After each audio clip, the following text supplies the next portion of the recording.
நான் computer software இன்ஜினியராக போகிறேன், கம்ப்யூட்டர் படிக்க போகிறேன், நான் மிகப்பெரிய ஆளை சாதிக்க போகிறேன்ட்டு அவயோக கிரகமான ராகுவுடைய அந்த காரகத்தை பிடிச்சின்னு அங்கே போயிட்டு வாழ்க்கை ஃபுல்லாக தோற்றுக்கிட்டே இருப்பாங்க. ஜெய் ஸ்ரீராம். அனைவருக்கும் வணக்கம். நான் பார்க்குற எல்லாருமே ரொம்ப யோகமாக இருக்காங்க. எனக்கு மட்டும் ஏன் இந்த கஷ்டம், ஏன் இந்த சோகம், எனக்கு யோகமே இல்லையா, நான் ரொம்ப அவயோகமான ஆள் அப்படின்ற மாதிரியான கவலை நான் பார்த்த வரைக்கும் நிறைய பேருக்கு இந்த கவலை இருக்குங்க.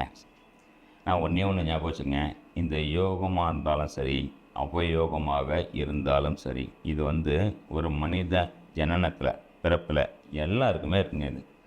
இதைத்தான் ஜோதிடத்தில் பார்த்திங்கன்னா யோகி அவயோகி அப்படின்ற மாதிரி சொல்லப்படுறது. இந்த யோகி அப்படின்னும்போது ஒரு கிரகம் யோகியாகவும் ஒரு கிரகம் அவயோகியாகவும் எல்லாருக்குமே இந்த பிறப்பில் உண்டு. இந்த யோகி அவயோகி ஜாதகத்தில் எப்படிங்க பிரிக்கிறாங்க? ஏன்னா கஷ்டப்படுறவங்களுக்கு எனக்கு இந்த யோகியை பற்றிலாம் தெரிய வேணாங்க, எனக்கு இந்த அவயோகை பற்றிலாம் தெரிய வேணாங்க, எனக்கு ஏன் கஷ்டம், நான் எப்படி வெளியே வரணும், அது மட்டும் எனக்கு பரிகாரமாக சொல்லுங்கள் அப்படின்னு சொல்லுவாங்க. அப்போது அப்படி சொல்கிறார்கள்லாம் பார்த்திங்கன்னா அந்த நேரத்தில் அவயோகியின் தசாபுக்தி அந்தரம் பிரத்யந்தரமாகவோ இல்லை. இதில் இன்னொரு விஷயம் சூக்ஷமம் பார்த்துங்க, நல்லா கேளுங்க, கடைசி வரைக்கும் இந்த வீடியோ கண்டிப்பாக கேளுங்க. அப்போ தான் உங்களுக்கு ஒரு புரிதல் அப்படின்னு வரும். ஏன்னா கொஞ்ச நேரம் பார்த்துட்டு ஸ்கிப் பண்ணி போயிட்டு மறுபடியும் எனக்கு கஷ்டம்னா எப்படிங்க கஷ்டம் தீரும்? ஏன்னா யோகியை பற்றியும் தெரிஞ்சுக்கணும், அவயோகியை பற்றியும் தெரிஞ்சுக்கணும். கஷ்டம்னும் போது அவயோகிக்கு உண்டான ஒரு சில விஷயங்கள் நடக்கும். நமக்கு பரிகாரம் அப்படின்னும் போது எல்லாருக்கும் ஒரு பரிகாரம் வேணும் இல்லை, நன்மையான ஒரு விஷயம் தெரியணும் இல்லையா? அதுதான் யோகி அப்படிங்கிற கிரகத்தின் தசாபுக்தி அந்தரமோ அல்லது யோகி நட்சத்திரம்னு ஒன்று இருக்குங்க. எப்படி அவயோகி நட்சத்திரம்னு ஒன்று இருக்கவும் அதே மாதிரி யோகி நட்சத்திரம் அப்படின்றதுக்கும் ஒரு நட்சத்திரம் உண்டு. ஒரு அவயோகி நட்சத்திரத்தில் நின்று தசாபுக்தியை நடக்கும் காலங்களோ ஒரு கிரகம் நின்று தசாபுக்தியை நடத்தும் காலங்களிலும் பிரச்சனையை ஜாதகர் சந்திப்பார். அதே மாதிரி திடீர்னு சாதாரணமாக இருந்தாங்க அந்த பையன், ஒரு மெக்கானிக் ஷீட் வச்சுருந்தாருங்க, இன்றைக்கி பார்த்தோன்னா மிகப்பெரிய ஆள் ஆகிட்டாருங்க. சாதாரணமாக ஒரு என்கிட்ட தாங்க வேலை செஞ்சான், இன்றைக்கி பார்த்தோன்னா மிகப்பெரிய முதலாளி ஆகிட்டாங்க. சாதாரணமாக இங்கே தாங்க ஒரு பையன் கூலி வேலை செஞ்சுருந்தாங்க, அவன் பார்த்தீங்கன்னா அந்த பொண்ணு பார்த்தீங்கன்னா ரொம்ப நல்ல ஒரு நிலைமைக்கு போயிட்டாங்க. இதெல்லாம் பார்த்தீங்கன்னா யோகியின் கிரகத்துலேயோ இல்லை யோகியின் கிரகத்தின் தசாபுக்தி அந்த ஷார்ட் டைமில் எப்படிங்கிற நேரத்தில் தூக்கிட்டு போயாங்க. சரிங்க, தசாபுக்தி வர வரைக்கும் நம்ம வெயிட் பண்ணணுமா அப்படின்னு சொல்கிறீங்களா? அப்போது அது வரைக்கும் நீங்கள் வெயிட் பண்ணுறதுக்கு பதில் இந்த வீடியோவை முழுசாக பார்த்தீங்கனாலே இந்த யோகியின் நட்சத்திரங்களையும் யோகியின் கிரகத்தையும் எப்படி நம்ம ஆக்டிவேட் பண்ணுறது அப்படிங்கிற சூக்ஷமத்தை நீங்கள் தெரிஞ்சுக்கிட்டாலே உங்கள் வாழ்க்கையை முன்னேறலைங்க. சரிங்களா? கண்டிப்பாக இந்த வீடியோவை லைக் பண்ணுங்கள், சப்ஸ்கிரைப் பண்ணி வச்சுங்க. ஏன்னா மொத்தம் யோகி நாம யோகம் அப்படின்னு சொல்லப்பட்டது. நாம யோகம் அப்படின்னாலே 27 நட்சத்திரங்கள் இருக்கிற மாதிரியே 27 நாம யோகங்கள் உள்ளன. தசாபுக்தி அந்தரம் சூக்ஷம்னு ஒரு பக்கம் அது பாட்டு வேலை செய்யும். ஒரு ஜாதகர் ஜனன நேரத்தில் எந்த நட்சத்திரத்தில் பிறந்தார் அப்படிங்கிற மாதிரி எந்த நாம யோகத்தில் பிறந்தார் அப்படின்றதும் உண்டு. ஒரு நாம யோகத்திற்கும் ஒரு கிரகம், அதாவது ஒரு நட்சத்திரம் யோகி நட்சத்திரமாகவும் ஒரு நட்சத்திரம் அவயோகி நட்சத்திரமாகவும் வேலை செய்யும். அவயோகி நட்சத்திரத்தின் கிரகமே அதிபதியே அவயோக கிரகமாகவும் யோகி நட்சத்திரத்தின் அதிபதியே யோக கிரகமாகவும் அந்த தசாபுக்தி காலத்தில் நன்மைகளை செய்ய கடமைப்பட்டவர்கள். சரிங்களா? இது நல்லா புரிஞ்சுக்கிறேங்க. கண்டிப்பாக வீடியோ முழுசாக பாருங்கள். இதுக்கு மேலே தான் உங்களுக்கு உண்டான ஒரு விஷயமாக வரப்போகுது. இந்த 27 நாமயோகங்கள் இருக்கு இல்லையா, ஒரு நாமயோகத்திற்கும் எந்த கிரகம் யோகி எந்த கிரகம் அவயோகி நான் சொல்ல போகிறேன். எந்த மாதிரியான சிறு பரிகாரங்களை செய்து நம்ம ஒரு நல்ல விஷயங்களை வாழ்க்கையில் எடுத்துக்கொண்டு அனுபவிக்க போகிறோம் அப்படின்றதும் ஒரு வீடியோவை தனித்தனியாக நான் சொல்கிறேன். கண்டிப்பாக சப்ஸ்கிரைப் பண்ணி வச்சுருக்கேன். சரிங்களா?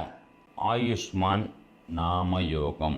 சாதாரணமாகவே ஒரு ஆசீர்வாதம் பண்ணும்போது ஆயுஷ்மான் பவ அப்படின்னு ஆசீர்வாதம் பண்ணுவாங்களா? அப்போ அந்த ஆயுஷ்மான்றது பார்த்திங்கன்னா மிக சிறந்த ஒரு சிறப்பான நாம யோகமாக சொல்லப்பட்டுள்ளது.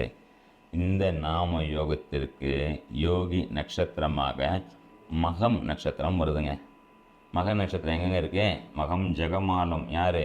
இதே ஆயுஷ்மான் நட்சத்திரத்தில் ஒருத்தர் யோகா நாம யோகத்தில் பிறந்து மக நட்சத்திரம் யோகமாக அதே மக நட்சத்திரத்தில் சிம்ம ராசியாக இருந்தாலும் வச்சுக்கோங்க, அவர் பிடிக்க முடியுமா? அவர் வேறு லெவலில் போயிடுவார். கரெக்டாக? ரைட்டு. இந்த ஆயுஷ்மான் நாம யோகத்துக்கு அவயோக நட்சத்திரமாக வருவது அப்படின்னு பார்த்தீங்கன்னா சதயம் நட்சத்திரம். அங்கேருந்து கரெக்டாக 7ஆம் வீட்டில் மாட்டோம். சதய நட்சத்திரம் அங்கேருந்து வர 7ஆம் வீட்டில் சதயம் நட்சத்திரம் அவயோக நட்சத்திரமாக வரும்.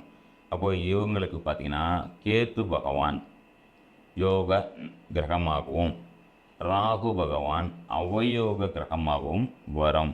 இவங்க தான் என்ன பண்ணுவாங்க, நான் கம்ப்யூட்டர் சாஃப்ட்வேர் இன்ஜினியராக போகிறேன், கம்ப்யூட்டர் படிக்க போகிறேன், நான் மிகப்பெரிய ஆளை சாதிக்க போகிறேன்ட்டு அவயோக கிரகமான ராகுவுடைய அந்த காரகத்தை பிடிச்சின்னு அங்கே போயிட்டு வாழ்க்கை ஃபுல்லாக தோற்றுக்கிட்டே இருப்பாங்க. இதுக்காக தான் சொல்கிறது, ஜோதிடம் படியுங்கள், உங்களுடைய வாழ்க்கையை பாசிட்டிவாக கற்றுக்க. யோகி கிரகத்தையும் யோகி நட்சத்திரத்தையும் பிடித்து கொள்ளுங்கள், மிக சிறந்த ஒரு நிலைக்கு செல்லலாம். தெரியாமல் என்ன பண்ணுவோம், அவயோக நட்சத்திரத்துக்கு உண்டான ஒரு விஷயத்தை ஒரு உறவு முறையன்னு உருவாக்கலாம். இப்போ உதாரணமாக சொல்கிறோமே, யோகி கிரகம் அப்படின்னும்போது பார்த்திங்கன்னா கேது பாட்டியை பிடிச்சிக்கணும் கட்டியமாக, பாட்டிக்கிட்ட ஆசீர்வாதம் வாங்குறது.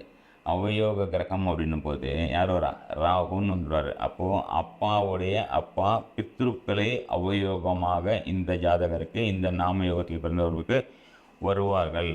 இவங்க தான் மிக குறிப்பாக கண்டிப்பாக மாதம் ஒரு முறை பித்ரு தர்ப்பணம் செய்ய வேண்டிய ஜாதகர் இவர். இவங்க தான் பார்த்திங்கன்னா கண்டினியூஸாக பித்ரு தர்ப்பணத்தை மேக்ஸிமம் மிஸ் பண்ணுறவங்களாம் பார்த்திங்கன்னா இவங்க தாங்க இருக்கும். ராகு யார் யாருக்கெல்லாம் அவயோகமாக இருக்கும், கண்டிப்பாக அவங்க பித்ரு தர்ப்பணம் கண்டிப்பாக செய்ய வேண்டும். இல்லை என்றால் வாழ்க்கையின் கடைநிலைக்கு கொண்டு போய் விட்டுருவாங்க இந்த பிரச்சனையை. சரிங்களா? இந்த விஷயத்தை தெரிஞ்சுக்கிறதுக்காக கண்டிப்பாக ஜோதிடம் ஒரு விஷயத்தை தெரிஞ்சுக்கிறேங்க. நேரம் அமையும் போதும் கால சூழ்நிலை அமையும் போதும் கண்டிப்பாக என்ன பண்ணுறீங்க, ஜோதிடம் கற்றுக்கொள்ளுங்கள். அடுத்தவங்களுக்கு சொல்கிறதுக்கு வாய்ப்பு இருந்தால் சொல்லி அது மூலியமாக கொஞ்சம் காசு சம்பாதிக்கலாம். அடுத்தவங்களுக்கு சொல்கிறதுக்குலாம் எனக்கு நேரம் ஆகுங்க, என் வேலையே எனக்கு சரியாக இருக்குங்க அப்படின்ற மாதிரி நினைக்கிறீங்களா, உங்களுடைய ஜாதகத்தை நீங்களே கணித்து கொள்ளலாம். சரிங்களா? நல்லதுங்க. பார்த்தீங்களா நண்பர்களே, நீங்கள் பார்த்த இந்த நாம யோகத்திற்கு உண்டான ஒரு நன்மை தீமை, அதாவது யோக நட்சத்திரம் அவயோக நட்சத்திரம், அந்த நட்சத்திரத்துக்கு உண்டான யோகி கிரகம் அவயோகி கிரகங்களுக்கு உண்டான ஒரு விஷயத்தை நம்ம பார்க்குறோம் இல்லைங்களா.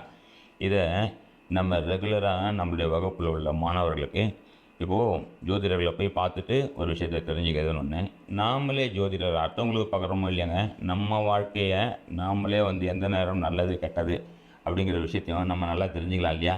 முடிந்த போது நேரம் இருக்கும்போது பொருளாதார வசதியும் அதுக்கேற்ற மாதிரி இருக்கும்போது நம்மளுடைய அஸ்ட்ரோ நிவர்த்தி இதில் நம்ம காலையில் வகுப்பு எடுத்துகிட்ருக்கோம். ரெகுலராக நிறைய வகுப்பு, பேசிக், அட்வான்ஸ், மாஸ்டர் கிளாஸ்னு எடுத்துகிட்ருக்கோம். இது இல்லாமல் மாதத்துக்கு ஒரு வாட்டி 2 மணி நேரம் நவதாரா வகுப்பு அப்படின்ற மாதிரியும் எடுத்துகிட்ருக்கோம். ஏதாவது தினப்பலன் அப்படின்ற மாதிரி இருக்கும். நிறைய விஷயங்கள், நான் ஏன் பிறந்தேன்னு ஒரு கேள்வி இருக்கலாம். இதுக்கு உண்டான பதில் நீங்கள் 2 மணி நேரத்துலேயே ரொம்ப கம்மியான காசுலேயும் ப்ளஸ் ஒரு சப்ஸ்கிரிப்ஷனையும் சேர்த்து நம்ம இலவசமாக கொடுத்துட்ருக்கோம். சரிங்களா? பட் கிளாஸுக்கு ஃபீஸ் கண்டிப்பாக உண்டு. சரிங்களா? இது வாய்ப்பு வசதிகள் இருக்கும்போது நீங்கள் கண்டிப்பாக சேருங்க.